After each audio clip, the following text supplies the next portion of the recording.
If we're being honest, most intake forms are a mess. They're either way too long, confusing, or they rely on clients to read instructions, which we know they're not going to do. This leads to missing documents, follow up emails, delays, and frustrations on both sides, right? So I rebuilt my entire intake process, and in this video, I'm going to walk you through the exact Jotform setup that my company, Crestview Financial Solutions, uses and why it actually works. First of all, hi, I'm Reggie Whitley, the visionary brand coach and the owner of Crestview Financial Solutions. And I'm so excited because a lot of you, all of two of you, have asked for this video. And so here we go. Let's just walk through. At first, we're just going to take a quick look at my actual intake form.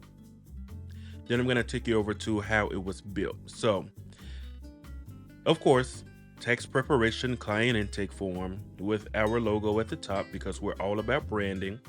Now, what I did was I wanted to, instead of all of my preparers on my team having their own jot form, I just said, you know what, it'll be so much easier for everyone to just be here. And when their person comes to their client, comes to the form, they can click the drop down, select their name, and just go from there. Now, this works for me because I don't yet have a huge team. I have seen somebody who does this, another tax pro, and they have like, oh my goodness, over 50 people on their team. And that is not practical just because how do you scroll through? I don't even think they're in alphabetical order. How do you scroll through and find that person who you're looking for if you're looking for a specific person that you know that you want to do your taxes? So I would recommend only doing this if you don't have an extensive number of people. If you have over maybe 10, this isn't a good idea. But it works for me. So here, of course, they'll just put the date. I do have it set to where they cannot select another date. They can only select today's date. And they'll put here that they're new. Now, when they put that they're new, I just have something that pops up here. Welcome to Crestview. So happy you're trusting us to do your taxes. And if they say returning, you know, it won't show that up. Now, I showed this to show you there is a lot of cognitive logic on this intake form. So a lot that is not shown up front until you click a button that makes something that applies only to that answer pop up. So how did you hear about us? This is another one that has cognitive logic. If they click referral, bam, give them a shout out. Now we do this because we do have a referral incentive. So, you know, tell us who the person is that told you about us, and what they don't know when they're putting their name in is we're gonna send that person a monetary thank you, right? And then they'll do their tax year. If they say other, they can just type in, you know, 2021, because you do have some people who are a little bit more behind. But that's another thing with cognitive logic. And then, of course, the filing status. Now, all of these things are your basics. With filing status, we're just going to say head of household. And you saw how head of household eligibility popped up. If we say merit filing joint, you see how that head of household eligibility left, but spouse information popped up. This is because we don't want to, the intake form is already extensive enough. We don't want to overwhelm our client or potential client with things that just don't apply to them. So if they're head of household, it's safe to say they're not married, because you cannot be married and file head of household status, right? But you know, same with being married. If you're single, why would any of these things show up? You don't need them. So there's no need in even having the client's eyes to be rested up on those things, which don't make a difference. So we're just gonna say head of household for now. And then this just says this is your first time filing taxes. Nothing happens if they say yes or no. So head of household eligibility. Let's take a look at that for our head of household status people. Now, we want to make sure that we do a lot of due diligence. Now, my tax business is 100% virtual. We are 100% virtual, so the intake form, it does qualify as the initial interview, because according to the IRS, an interview can be on paper. It can be a written interview. So This intake form asks quite a few questions because A, we want to use this as documentation to show the IRS in the case of an audit that we did this tax return based on what the client gave us. And we don't want it to be a case of he said, she said, I didn't say it like that, I didn't say this. We want it to be a case of we're just going to open up our files and this is what they typed in their signatures at the bottom, right? Now that's a B. I wanted to do this so that when my tax team, when my preparers are doing the taxes, we use TaxSlayer. You know, you can drop it in the comments if you would like to use our tax software. We personally use TaxSlayer. We have our own version of it, and I wanted to make sure that the intake form matched the way that our TaxSlayer tax preparation software is set up. The reason why I wanted to do that is because I want you to be able to put the intake form on this side of the screen and this tax software on this side of the screen, and you could just go down in order. So with the head of household eligibility, that really is more so focused toward the documentation side of it rather than the tax layer tax software side of it. So we just ask some basic questions to see if they qualify because a lot of people don't know what head of household is. They just select head of household because they say, well, I'm single and I have children and it's going to give me the biggest refund, you know. So we just say, you know, ask them a few questions. One, were you unmarried and or considered unmarried on December 31st of the tax year? Yes. Even if they say no, I could have put something that said, okay, well, stop here. You don't qualify. But we want them to be honest. If you say something that just pops up, if they say no, stop here, they're just going to change it to yes. And then you're going to have dishonesty. Falls back on them because they were the ones who documented dishonesty. But we just didn't even want to open that door. Did you pay more than half of the cost for keeping up the home for the year? Because that is, you know, they have to do that in order to be head of household. And who is the qualifying person that allows you to file head of household? And this is where they can drop down and select who the person is. Who is it that you're taking care of that said, you know, qualifies you to be head of household? Here's the thing. If they say parent, it gives you some extra questions here because according to the IRS, you can be qualified as head of household for taking care of your parents as they're living in your home, also taking care of your parents' household itself, right? So it just says here that you pay more than half of the cost. You know, you can read this qualifying, you know, these qualifying questions. But maintaining the parents' home, yes or no? Do the qualified persons live with you half of the year, yes or no? If they say other qualifying relative, it'll just say please explain.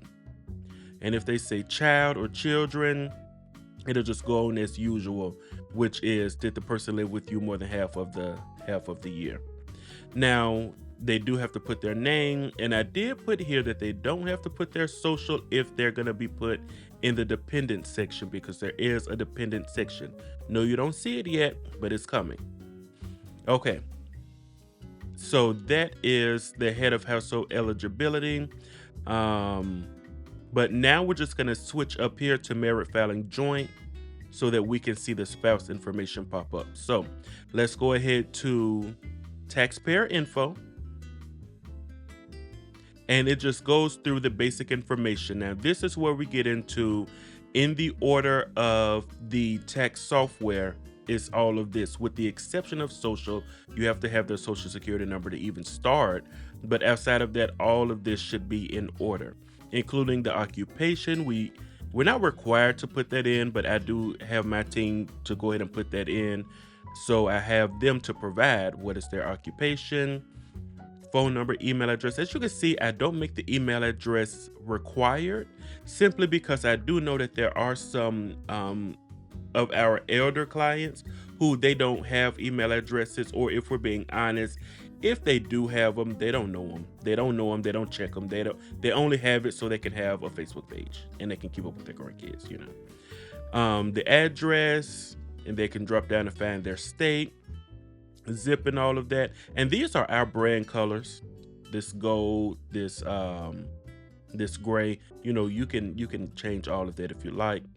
And for this, we do run into, if you've done taxes for any amount of time in different states, you may have noticed that some states will ask what county do you live, or does the client live?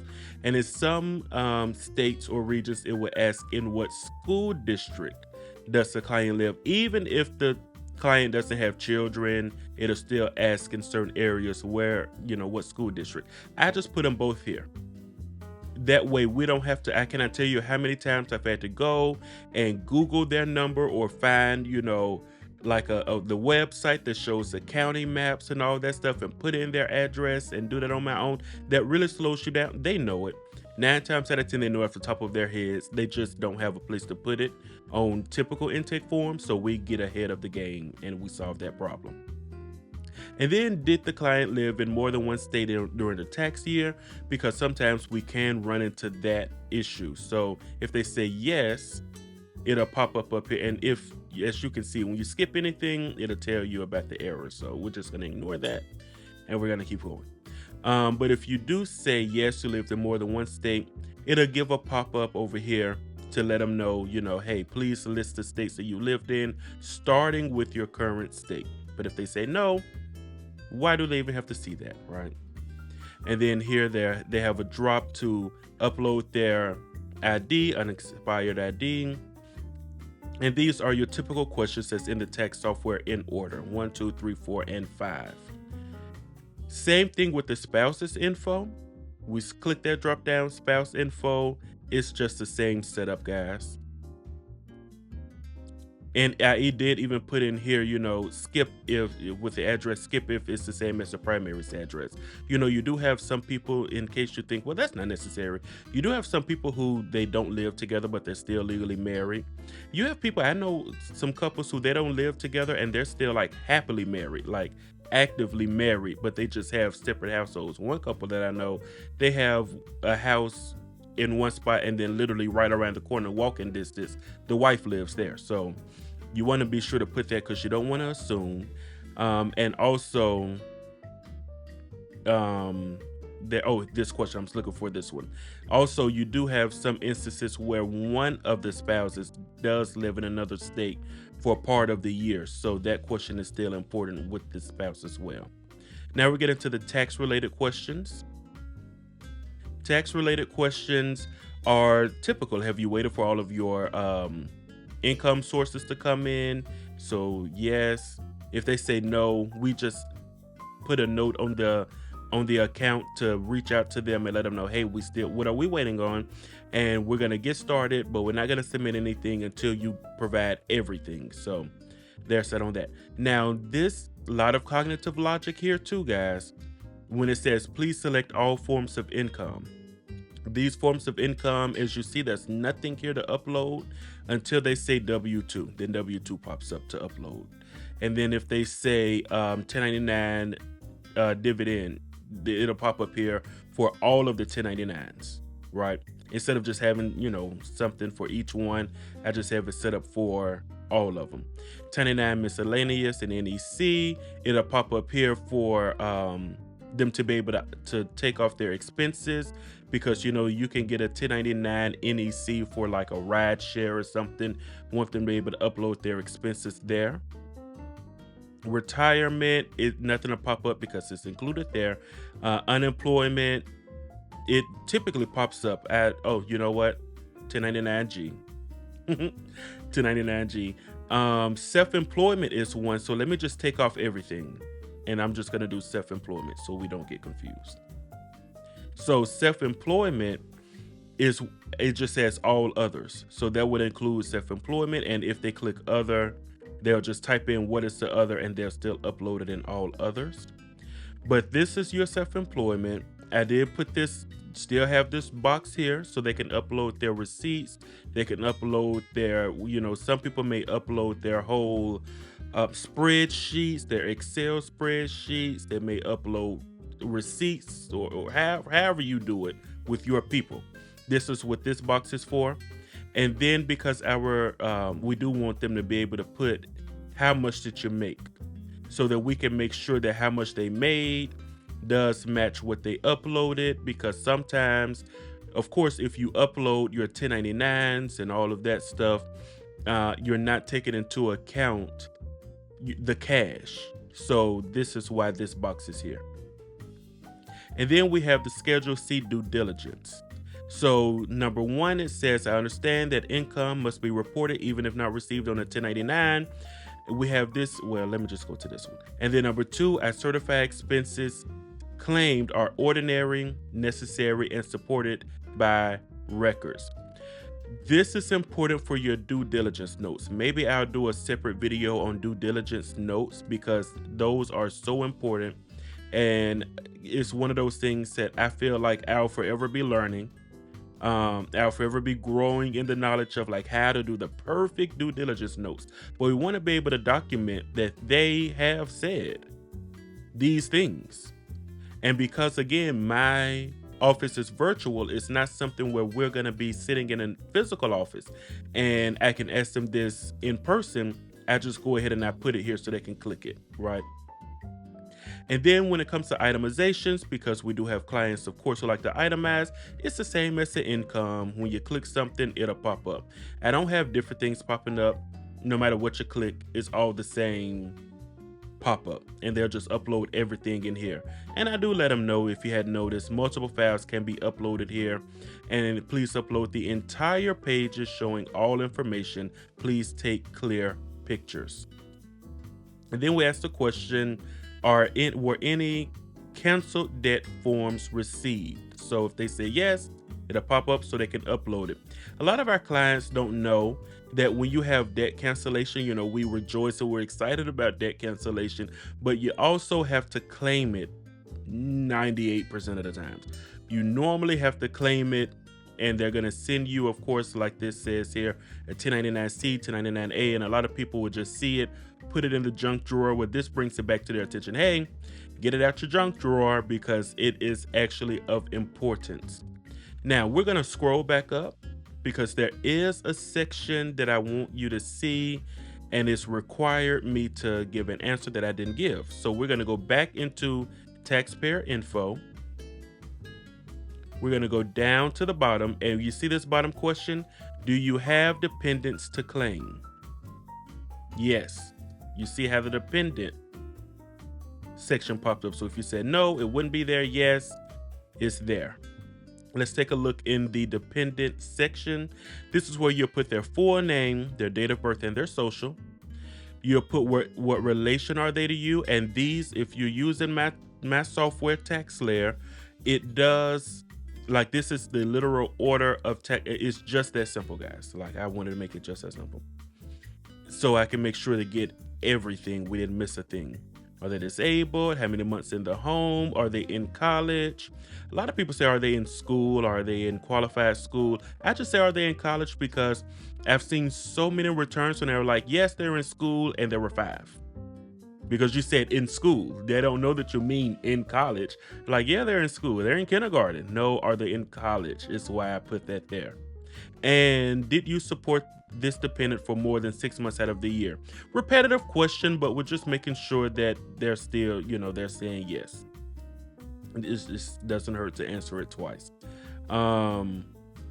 They can upload their social here, and then it does show here, because some people do require you to just go ahead and upload their birth certificate the first time, in this process, but I don't. I just tell them, heads up, a birth certificate may be requested if additional proof of relationship is needed. Your preparer will let you know if this is required, as it is not the case for every dependent. We normally require it when there's something like you're claiming your niece, you're claiming your grandchild, something like that, someone who's not your biological child. We normally, require a birth certificate. Well, I shouldn't say biological. I should just say your child. We normally require a birth certificate. We didn't want to run into any difficulty with that or confusion, so we just handle this on a case-by-case basis, because sometimes it's needed, sometimes it's not. Did you receive any, this is still under dependent, did you receive any government assistance paying for your rent or utilities for the year, yes or no? And did you pay over half of the price of maintaining your residence for the entire year? If so, there it is, provide a bill below. So that goes for this says head of household status, and I just noticed that I need to change that. In fact, I could just take this off. You know, I'm just now realizing I could just take this off. I did this before I did the head of household section separately. So I'll just make a mental note of that. So by the time you get this, if you get this, download this template, this won't be here just because you have a separate head of household section, and you don't have to upload a proof of residence if you're not claiming head of household typically. Alrighty, so now we're gonna skip this because we're already going through it, and we're gonna go to additional tax related questions. And these are things again that are asked in the software and that you should have the answer to in your files. So, do you have any expenses for childcare? If you say yes, it does let you upload it because some people do like to itemize that as well. So we'll just say no just to get that off the screen. Were you issued a IP pin? If you say yes, it pops up there: federal IP, state IP. We're gonna say no to move it off the screen. As you can see, this is what happens. If you say yes, something will pop up, and we're just gonna say no to move it. But I just want you to see the cognitive logic of it all. Did you purchase health insurance through the marketplace Obamacare?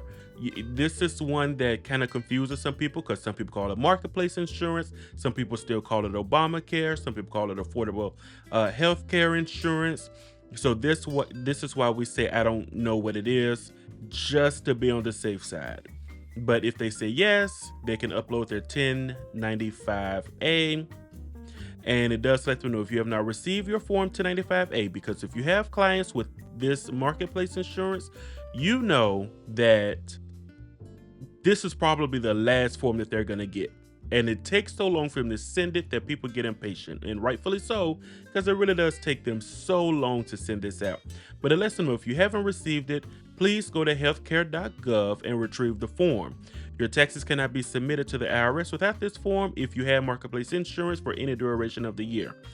The thing is, there are a lot of people who don't wait for this to be mailed to them, and they don't know you can go online and get it quicker than it coming in the mail.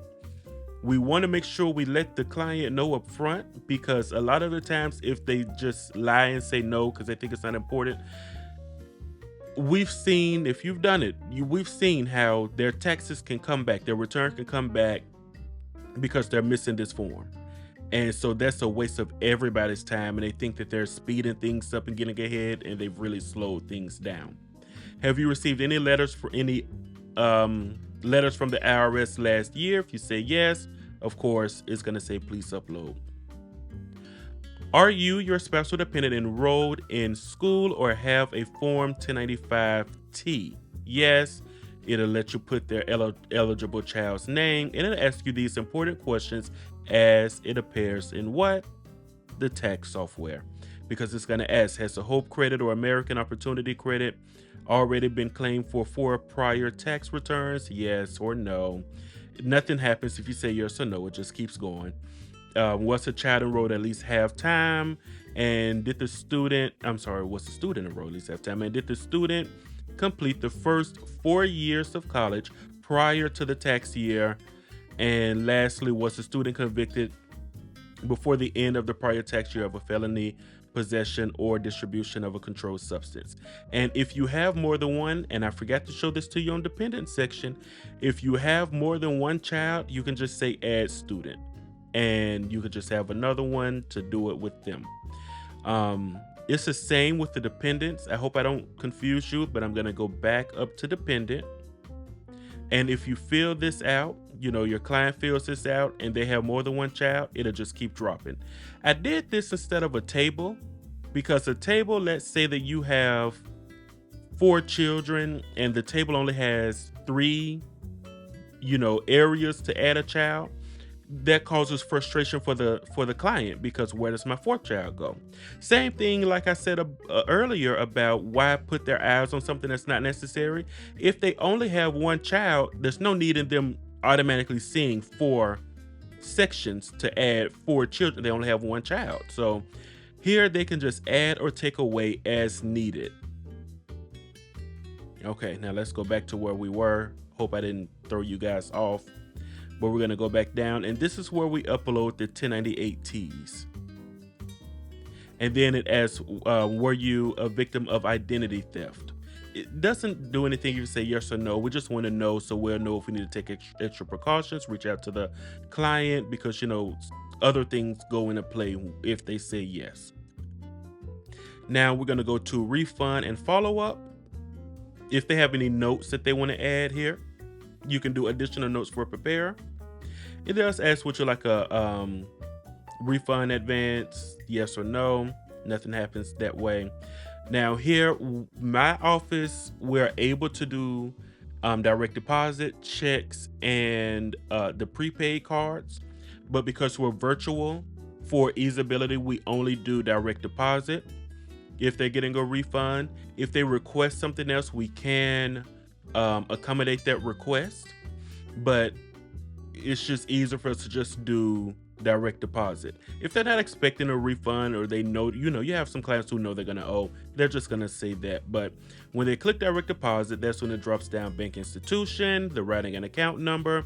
And then regardless of what they select, it's going to say here, in the event that you or your spouse's refund is offset for the debt that you owed, held up for any reason, or not distributed or dispersed, at the fault of your negligence, you are still responsible for your agreed prep fee. Payment options are available upon request. Do you understand and agree? This is important because you will have some people who, like, let's go back up to those marketplace people who they have the marketplace insurance and they think that they're speeding things up by not being honest that, there is marketplace insurance, and that causes some issues and all of that. We want to make sure that no matter what, the client knows, hey, we still did the work and you still have to pay your agreed upon prep fee. And they have to say yes to that.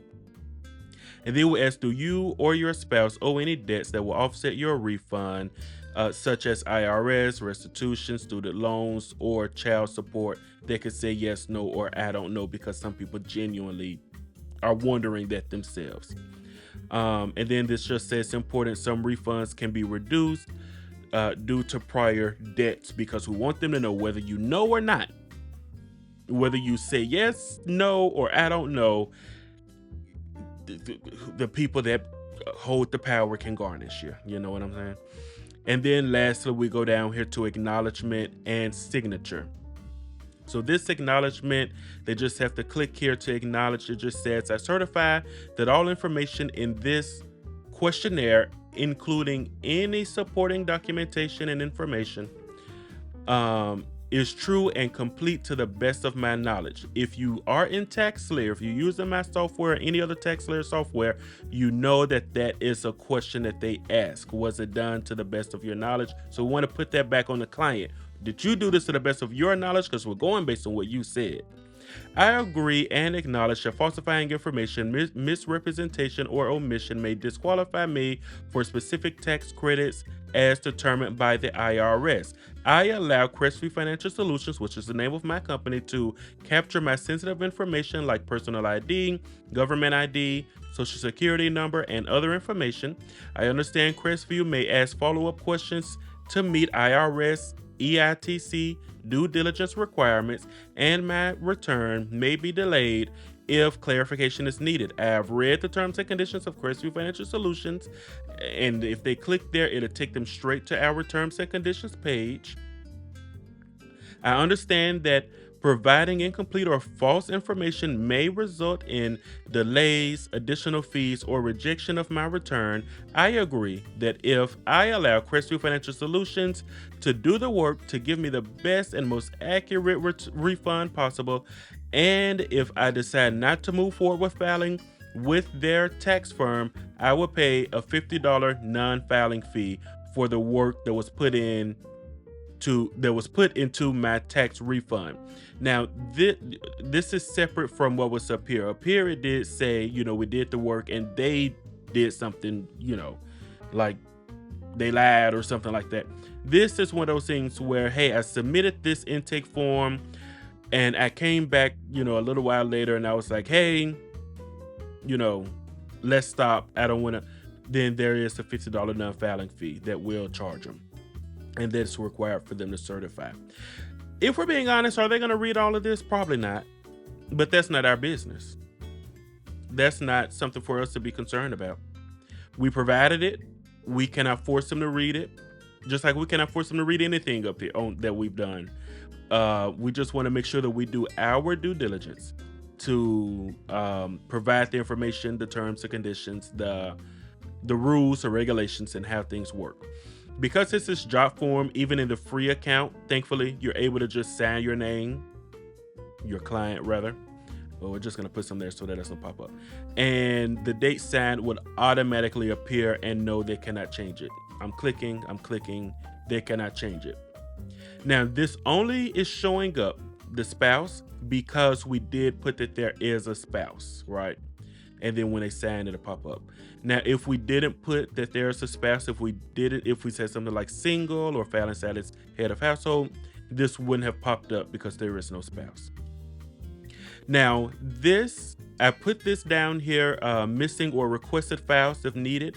I put it down here and I said optional, use this section later if your preparer requests additional documents or if you need to upload something you forgot. The reason being is because this is set up to where they'll be able to go back in and make edits on their information. So like if they submit this document, it's like, hey, this doesn't look right. I think you got this wrong. Instead of us making the edits, we can send it back to them to make them. Or just as it says, if we need some additional documents and we want to keep everything in the same spot, they can just go ahead and scroll to the bottom and upload there. Now, why is that important? It's important because we do have our workflow that I did a video on already. You can watch it as soon as this one is over if you haven't seen it already.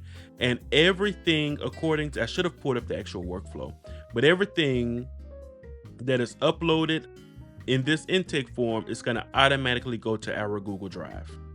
So when they upload this for the first time, it's going to our Google Drive. When they come in and add some information here, we want that to go to the same Google Drive because we want to keep everything together. And we want to keep it as simple as possible. Now, if you like this intake form, all you need is a Jotform account.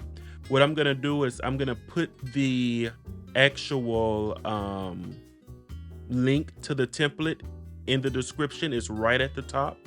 And you're able to click on it and you're able to go there, put it in your own Jotform, and use it yourself. Of course, you'll just put your own logo up here. Take this out or change. Well, I'm not going to have their names in here, so add your people's names or just take this out completely and make whatever changes you like. Of course, you'll have to go in and make sure that everything is to your liking because your setup may not be my exact setup. And you can do Form Designer to change my colors. I had to go to Advanced Designer to get the colors exactly how I wanted them. So that's probably where you'll have to go and just go in and everywhere you see my, let's see here, everywhere you see my gold. Well, let's just go back to color scheme because it's tripping. It's tripping or I'm tripping. Somebody's tripping. My gold or my gray in the background, that's our brand color too. You're gonna just go in and make sure that those are changed. Oh, and also this blue. Anywhere you see that blue as well, because that's our brand color. Gold, gray, and blue, because we're boring, right?